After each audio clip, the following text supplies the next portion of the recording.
For this video, I will show you how to add a list view on your Salesforce. Let's get started. First, click on App Launcher on the upper left corner. Then, search for the item where you want to add a list view. For here, I will search on Opportunities. Click on it.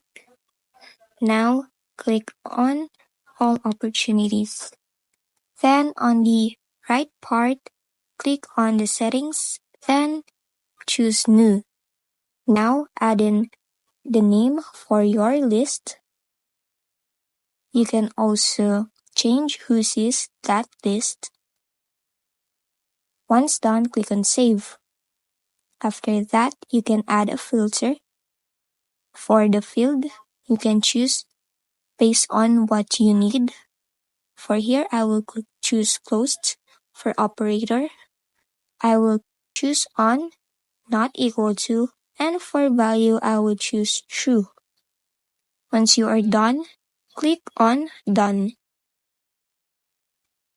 Now save it, and your list view is now up or updated. You can change its filter or remove it according to your liking. But that's just it. You now have a list view on your Salesforce.